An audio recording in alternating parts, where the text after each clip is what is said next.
Chers amis, bonjour. Un plaisir de vous retrouver. Merci de faire partie de notre communauté. Si c'est votre première fois, nous parlons sur cette chaîne de formation, de métier, de profession. Merci de vous abonner et de cliquer sur la cloche de notification. Plusieurs sont ceux qui n'ont pas réussi à avoir le CEPD, le BEPC ou le bac. Quelles sont les options de formation que ces personnes ont, que ces apprenants ont? Quelles sont les dispositions pour décrocher un certificat? Quel certificat décrocher? Quel métier aborder? Telle est la question, tel est le sujet que nous allons aborder aujourd'hui. Si la question ou le sujet vous intéresse, restez avec nous après le générique. Bienvenue à vous.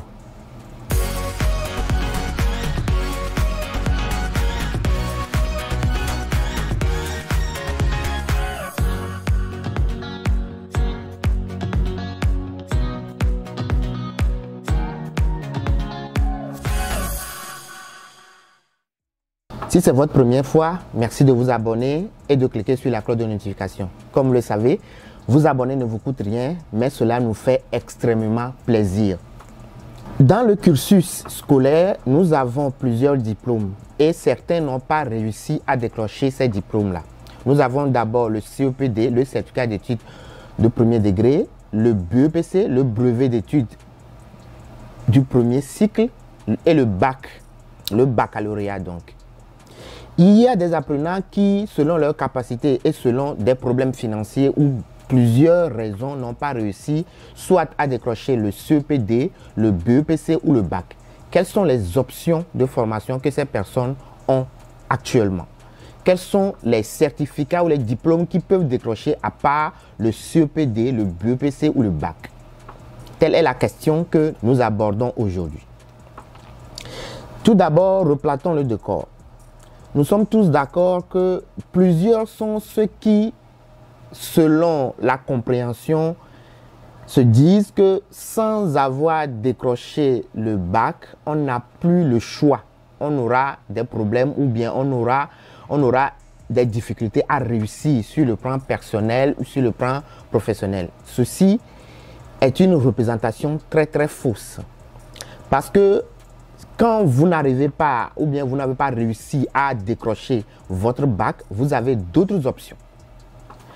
Dans le système éducatif de nos pays africains, nous avons le CEPD, le BEPC et le bac.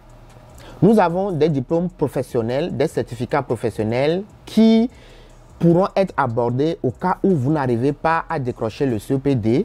Vous avez le CFA. Quand vous n'arrivez pas à décrocher le BEPC, vous avez le CAP ou bien le CQP. Et quand vous n'arrivez pas à décrocher le baccalauréat, vous avez le BT. Quelles sont les précisions à apporter par rapport à ces certificats?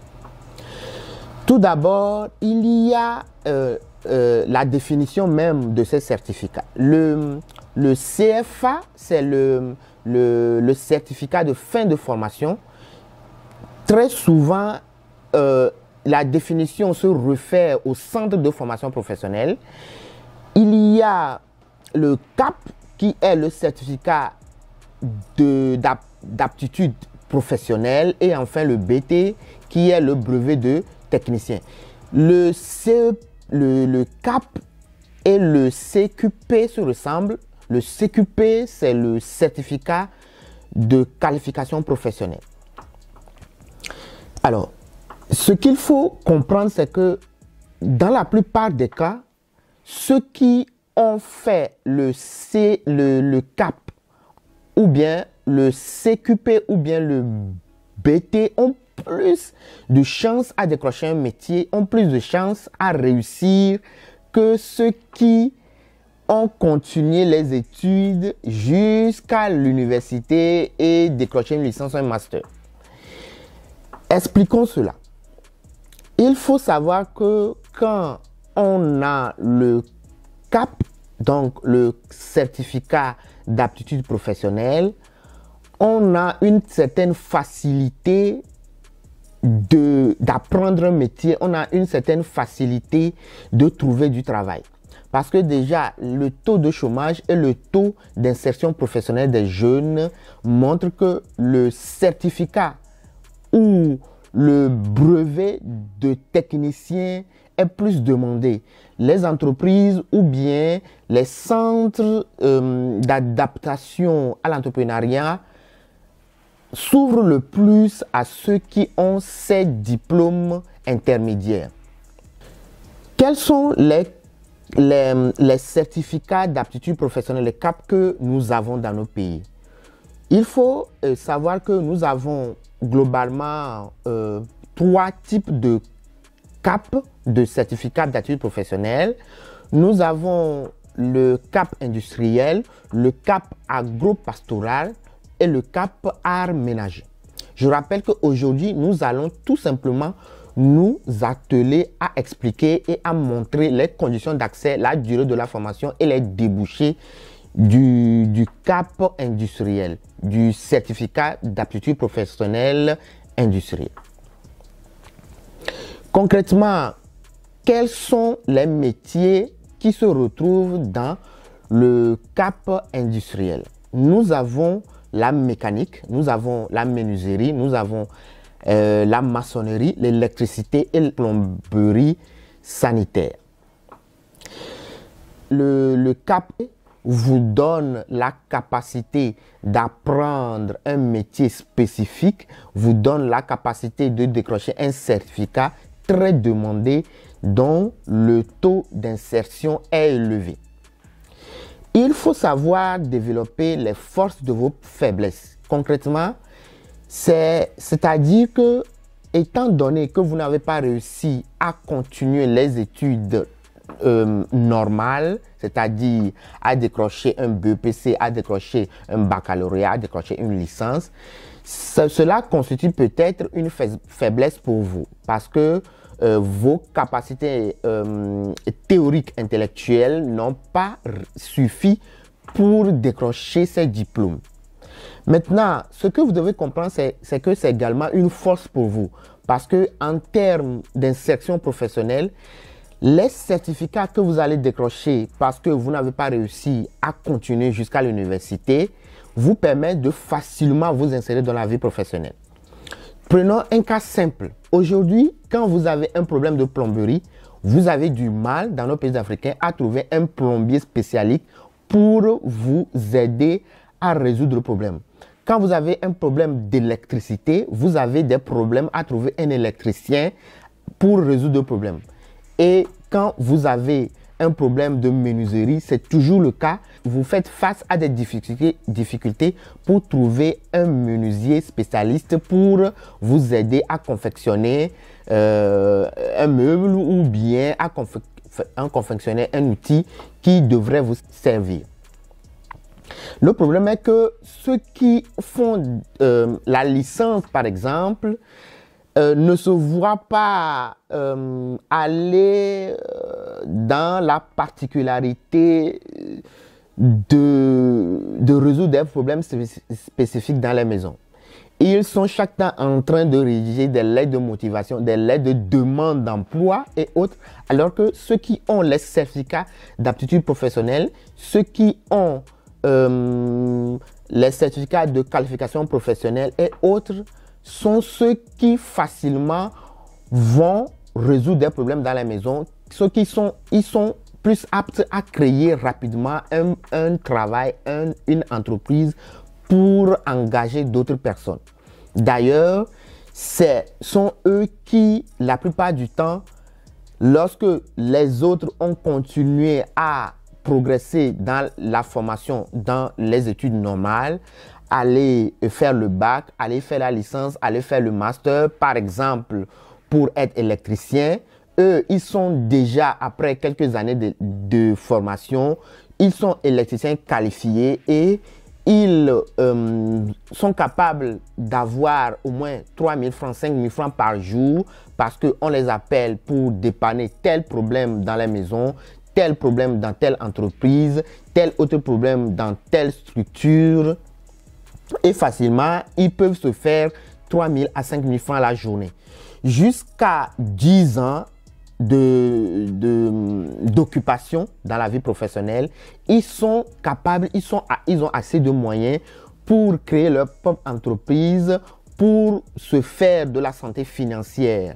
Le temps pour les autres de décrocher une licence après 8 ans, 10 ans d'études, de décrocher un master et ils reviennent maintenant pour écrire des lettres de motivation, des lettres de demande d'emploi.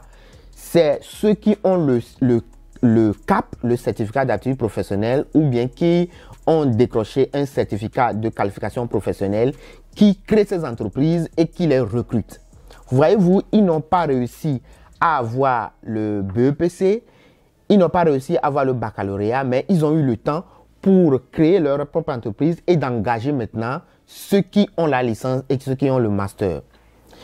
La vidéo d'aujourd'hui a pour objectif de promouvoir le certificat d'aptitude professionnelle, le CAP, de promouvoir les métiers techniques comme la mécanique, la menuiserie, la maçonnerie, l'électricité, le métier d'électricien, la plomberie et autres. Quelles sont les conditions d'accès à la formation pour décrocher un certificat d'aptitude professionnelle? Il faut moyennement être en classe de 5e. Il faut décrocher un CEPD, donc avoir fait la 6e et être dans la classe de 5e. La plupart du temps, dans les institutions de l'État, il y a un concours intermédiaire qui se fait. Vous passez un concours en français, en mathématiques, en physique et en anglais pour vous faire admettre dans les centres de formation pour décrocher votre CAP, certificat d'aptitude professionnelle.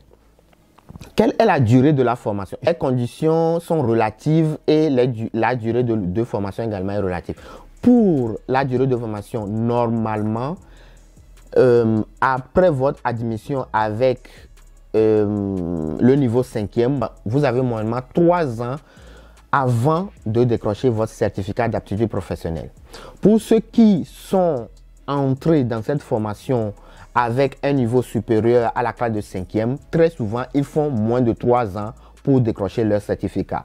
Il y en a même qui font 1 an, 1 an et demi pour décrocher leur certificat d'aptitude professionnelle en mécanique, en menuiserie, en maçonnerie, en électricité et en plomberie. Donc, vous avez la capacité de vous faire former, être technicien en mécanique en 1 an et demi, en 2 ans, en 3 ans, et vous êtes qualifié pour créer votre propre entreprise, pour résoudre des problèmes spécifiques, pour vous faire embaucher dans des entreprises et autres. Finalement, quels sont les débouchés quand vous avez un CAP, un certificat d'aptitude professionnelle? Comme vous le comprenez, vous avez la facilité de vous faire embaucher. Vous avez la facilité de créer votre propre entreprise. Voilà expliqué le CAP, le certificat d'aptitude professionnelle, les conditions d'accès, la durée de la formation et les débouchés. En termes de débouchés, vous serez technicien mécanicien à 2 roues, à 3 roues, à 4 roues. Vous serez menuisier spécialiste, vous serez maçon spécialiste, vous serez électricien spécialiste, vous serez plombier spécialiste.